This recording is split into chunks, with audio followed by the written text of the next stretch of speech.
When Hugh Hefner died in 2017, many people thought the secrets of the Playboy Mansion died with him. But years later, former girlfriends, employees, and guests began revealing disturbing stories about what was allegedly hidden beneath the mansion. Secret cameras, locked vaults, private tapes, and decades of recordings that many people never knew existed. Some insiders claimed guests had been secretly filmed inside the mansion since the late 1970s. Others alleged Hefner stored mountains of private recordings in the basement and used them to control people around him. By 2022, lawsuits started emerging from people who claimed they had been recorded without their knowledge. Suddenly, the Playboy Mansion no longer looked like Hollywood's glamorous fantasy. Behind the celebrity parties and luxury lifestyle, critics began asking a far darker question. What was really happening inside Hugh Hefner's mansion all those years? The childhood that created Hugh Hefner. Hugh Hefner was born on April 9, 1926, in Chicago, Illinois, into an extremely strict Methodist family. His parents avoided physical affection, disliked movies, and treated anything related to sex as inappropriate. Years later, Hefner admitted that growing up in such a cold and heavily controlled household shaped his entire worldview. Even as a child, he quietly rebelled by drawing glamorous women and escaping into fantasy through comics and storytelling.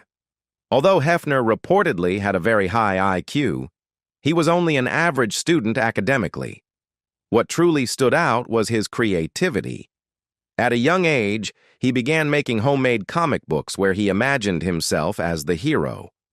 After a painful teenage heartbreak with a girl named Betty, Hefner completely reinvented himself, started calling himself Hef, and created a comic strip called School Days based on his own life. At Steinmetz High School, he founded the school newspaper, the Steinmetz Trumpet, while working as both a writer and cartoonist. He also performed in the school band and became heavily involved in student activities.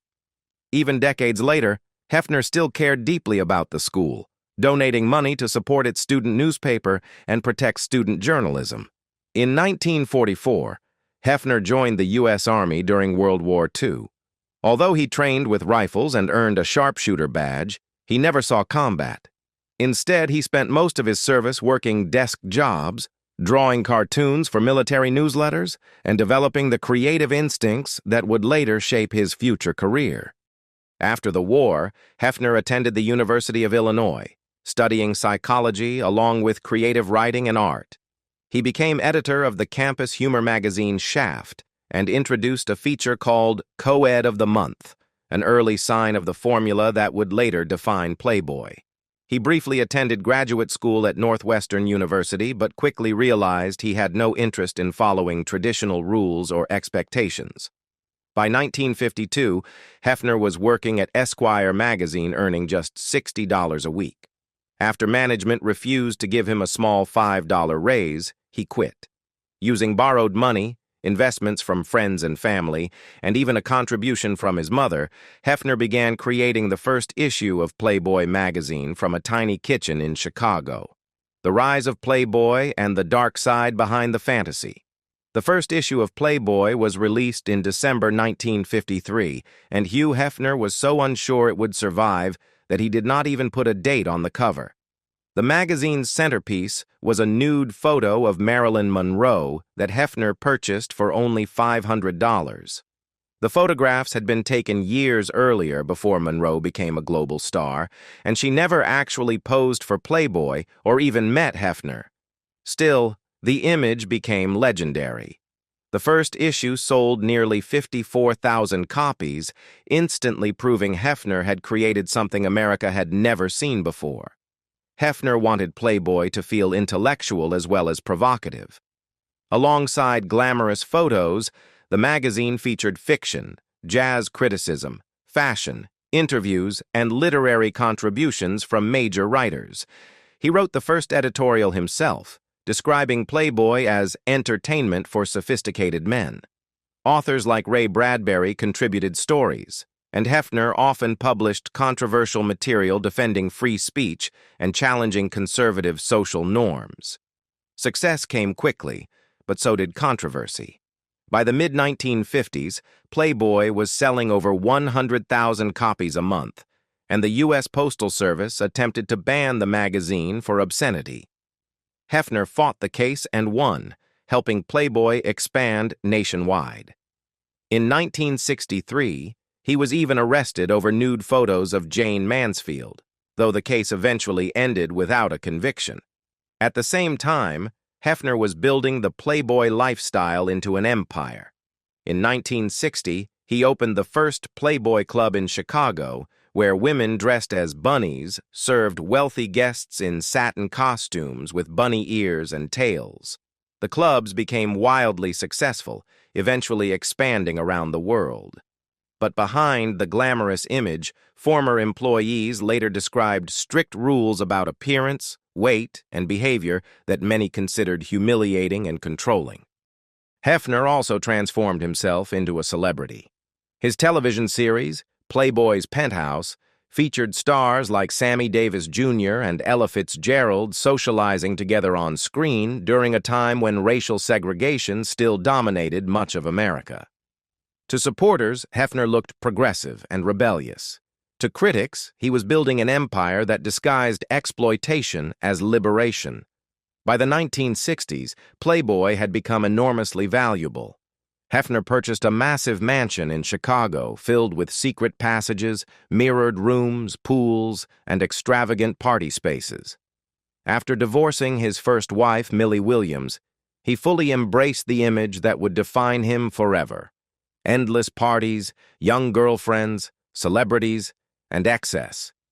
But darker stories slowly began surfacing around the Playboy world. Years later, former employees, models, and guests accused people connected to the Playboy mansion of drug use, manipulation, abuse, and secret recordings. Some women later claimed they had been filmed without consent or pressured into situations they did not fully understand. Several of those allegations resurfaced publicly again decades later through documentaries and lawsuits. Even as Playboy expanded into films and television productions during the 1970s, the glamorous fantasy Hefner sold to the world increasingly collided with disturbing accusations happening behind closed doors, inside the Playboy mansion's darkest years. In 1968, Hugh Hefner met Barbie Benton, an 18-year-old model who appeared on Playboy After Dark. Their relationship quickly became serious, and in 1971, Hefner purchased the massive Holmby Hills estate that became the legendary Playboy Mansion.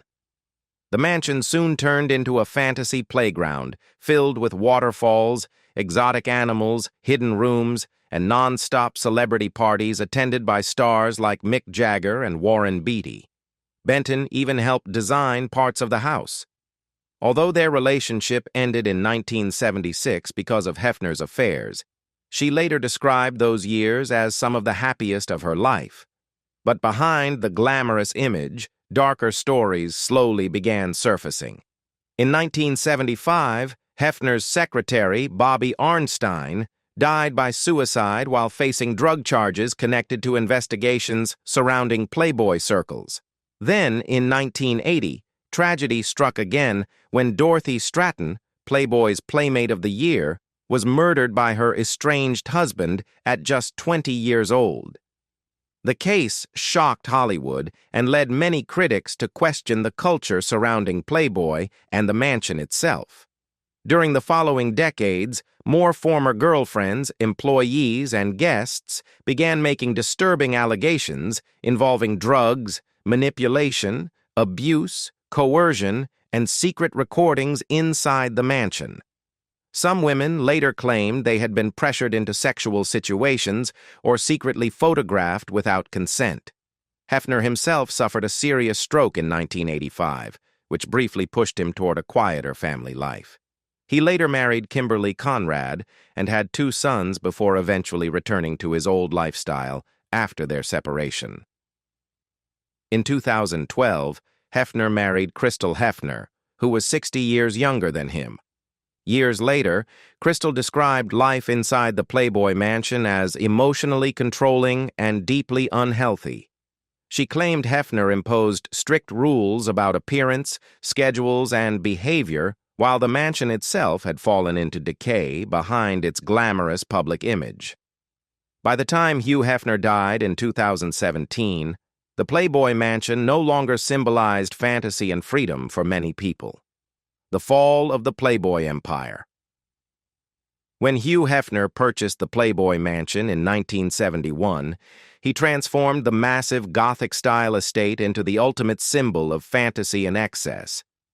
The mansion featured hidden passageways, waterfalls, hot tubs, exotic animals, and the famous grotto, where celebrity parties lasted until sunrise.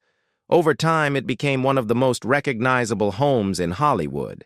At the same time, Playboy reached incredible heights. In 1972, the magazine sold more than 7 million copies in a single month. Playboy became known not only for nude photography, but also for major interviews with cultural figures like John Lennon and Martin Luther King Jr. Hefner expanded the brand into television, music, casinos, and clubs around the world. But the empire slowly began showing cracks. In 1981, Playboy opened a casino in Atlantic City, but it eventually collapsed after licensing problems connected to old investigations surrounding Hefner. By the 1990s, magazine sales were declining rapidly as the internet changed the adult entertainment industry forever.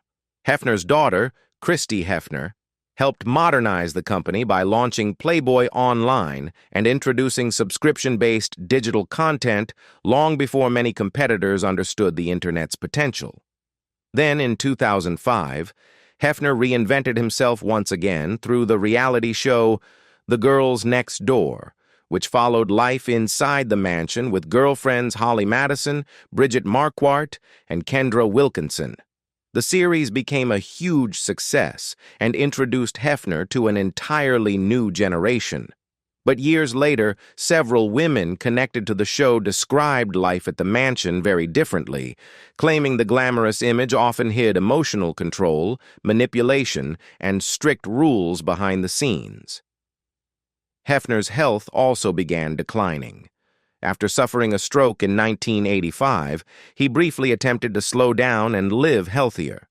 He stopped smoking and sold his famous private jet, the Big Bunny, which had once featured a disco room, movie area, and beds for guests. Yet despite his age and health problems, Hefner continued hosting parties and maintaining the Playboy image well into his 80s. By 2016, rumors about Hefner's deteriorating condition had become widespread. That same year, he sold the Playboy Mansion for $100 million to businessman Darren Metropolis under an unusual agreement allowing Hefner to continue living there until his death. The mansion itself had reportedly fallen into serious disrepair after decades of nonstop use, and many people noticed Hefner rarely left his bedroom anymore. On September 27, 2017, Hugh Hefner died at age 91 after suffering complications from a severe E. coli infection. But even his burial created controversy. Years earlier, Hefner had purchased the crypt space directly beside Marilyn Monroe, the woman whose nude photos helped launch Playboy's first issue in 1953, despite the fact that Monroe never posed for Playboy willingly and never even met Hefner. The secrets hidden beneath the Playboy Mansion. In 2022, the documentary series Secrets of Playboy completely changed how many people viewed Hugh Hefner. Former girlfriends and employees began describing a much darker side of life inside the Playboy Mansion, claiming Hefner used manipulation, surveillance, and emotional control behind the glamorous image the public saw for decades. One of the most shocking accounts came from Hefner's third wife, Crystal Hefner. In her 2024 memoir, she claimed Hefner often exaggerated illnesses and physical weakness to keep women close to him. According to Crystal, he controlled everything from hair color to clothing and even demanded women wear only light-colored nail polish. At the same time, she said she was privately battling Lyme disease and mold poisoning while living inside the mansion. Other former girlfriends later supported parts of her story, describing an atmosphere built around guilt, dependency, and constant emotional pressure. Ironically, while these accusations were surfacing, Hefner had also spent years trying to shape a different legacy. Through the Hugh M. Hefner Foundation, created in 2010, he donated millions to causes involving free speech, film preservation, civil liberties, and sex education.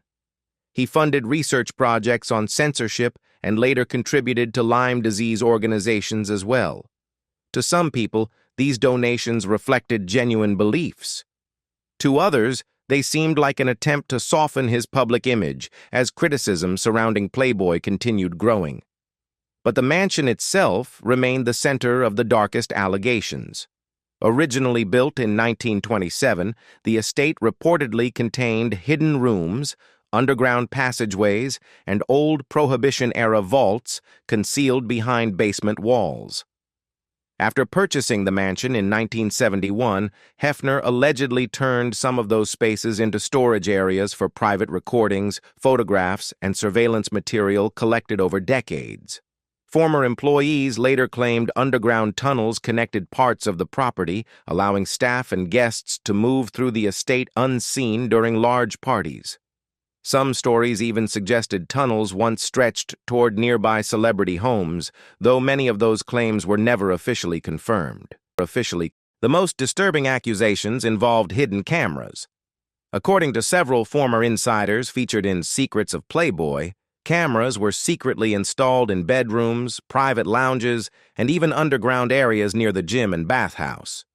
Former girlfriend Sandra Theodore claimed Hefner kept what she described as a mountain of explicit recordings in basement vaults and allegedly used the material to intimidate or control people.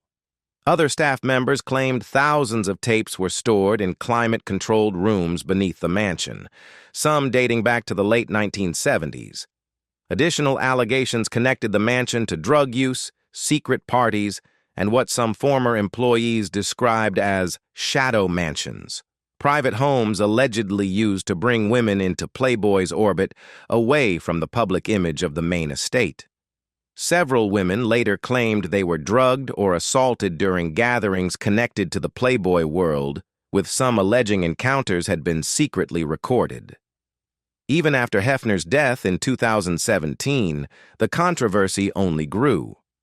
Reports surfaced claiming old FBI files had been discovered inside the mansion, documenting decades of federal investigations into Playboy and obscenity accusations dating back to the 1950s and 1960s. Then came the lawsuits.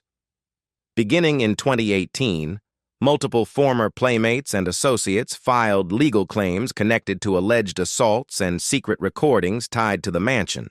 By 2022, more than 10 lawsuits had reportedly emerged, including claims involving footage allegedly stored in the mansion's basement archives.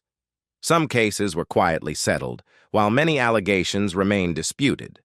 For decades, the Playboy Mansion had been marketed as the ultimate symbol of freedom, glamour, and fantasy.